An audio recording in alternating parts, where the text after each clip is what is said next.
आने वाला समय भारत का और हिंदू धर्म का या सनातन संस्कृति का, सनातन धर्म का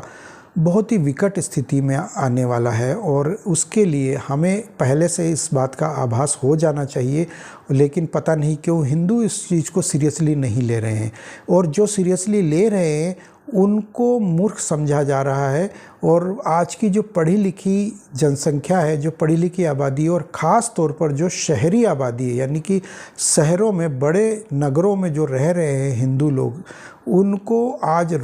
विलासिता से इतना मोह हो गया है कि वो लोग अपनी मूल समस्या, अपनी मूल जड़ों से जुड़ना ही नहीं चाहते और अपनी मूल समस्या, अपनी मूल संस्कृति, अपनी मूल जड़ों की तरफ, अपने ग्रामीण जीवन शैली की तरफ या अपनी परंपरागत जीवन शैली की तरफ देखना ही नहीं चाहते। वे विलासिता की ज़िंदगी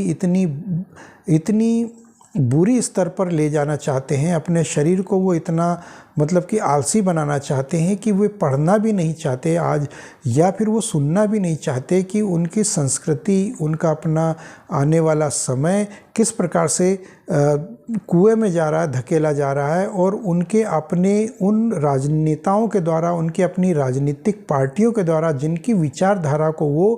धर्म से बड़ा मानने लगे हैं। यानी कि अगर आप या मैं, अगर हम अपनी राजनीतिक पार्टी को या राजनेता को अगर हम मानते हैं या उसके पीछे चलते हैं, तो ये हमारे लिए सबसे बड़ा दुर्भाग्य हो सकता है। तो यहाँ जो मैं कहना चाहता हूँ वो ये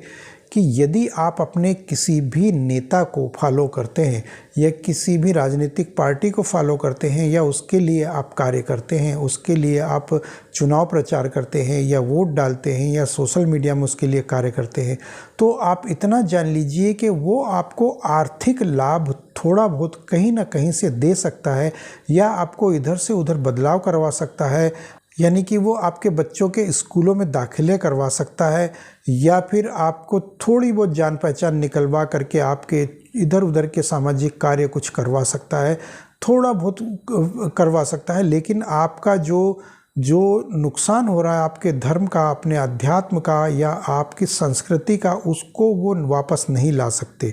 वो नेता या फिर वो राजनीतिक पार्टियाँ कहीं से भी आपको सांस्कृतिक या आपको पारंपरिक, आपको कहीं से भी कोई लाभ नहीं दे सकती, क्योंकि ऐसी पार्टियों की, ऐसे नेताओं की विचारधारा एकदम सेकुलरवाद होती है। आप किसी भी पार्टी का, किसी भी राजनेता का नाम ले लीजिए, आप किसी भी राजनेता को पहले आप देखें या उसकी तस्वीर अगर आपने घर में लगा रखी है, तो मैं चाहूँगा कि आज ही उस तस्वीर को आप हटा दें, क्योंकि वो ऐसी मनुष्यत होती है कि उसकी नेगेटिविटी आपके घरों में, आपके परिवार में, आपके सदस्यों के साथ वो आ जाती है। इसलिए आप उन राजनेताओं को,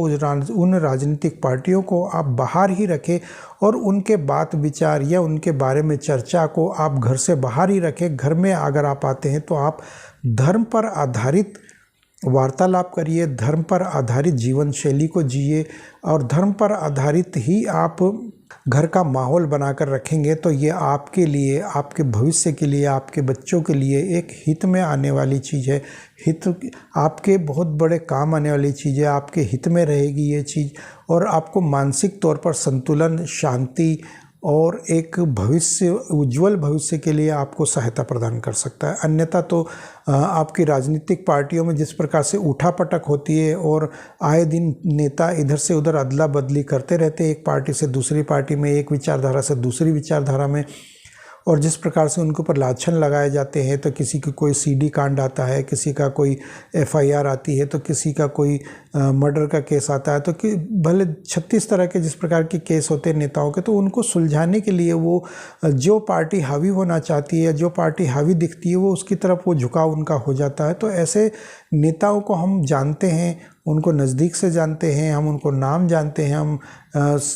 मीडिया के माध्यम से उनको 36 प्रकार से हम जानते हैं। तो ऐसे लोगों की तस्वीरें अगर आप घरों में लगाते हैं, उनके साथ सोशल मीडिया में फ़ोटो आप शेयर करते हैं, तो वो सोचते हैं कि इनको हमने अपना गुलाम बना लिया है और हमारा प्रचार हम इनसे करवाएंगे ताकि हमारा पैसा भी बच जाए, हमें लाभ भी मिल जाए और इनके कंधे पर बंदूक रख के और हम जो है बड़े बन जाएं या हम दुश्मन को ख़त्म कर दें। तो इस प्रकार की विचारधारा वो लोग ले करके चलते हैं। तो ऐसे में उनकी नेगेटिविटी आपके घर के अंदर, आपके परिवार के अंदर, आपके परिवार के बच्चों के अंदर भी आ जाती है। तो ऐसे में आप करिए कि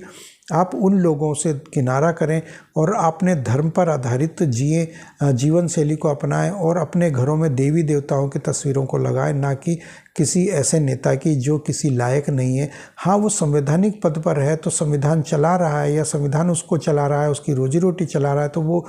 वो आप उसको अपने कार्यालय में लगाइए या फिर आप उसको कहीं बाहर लगाइए या फिर आप उससे सिर्फ बातों में रखिए, तो ना कि आप उसको अपने जीवन शैली में अपना लें, अपनी क्रियाकलापों में अपना लें। तो उससे आप किनारा करें, यही मेरी आप लोगों से विनती है, ताकि आप आने वाले भविष्य को समझ सके और आने वाले समय को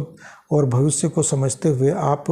जितना हो सके आप सावधान हो जाएं और अपने भविष्य को बचाएं। यही मेरी आप लोगों से विनती है। तो मिलते हैं अगले वीडियो में। यदि आप लोगों को मेरे विचार पसंद आए हो तो कृपया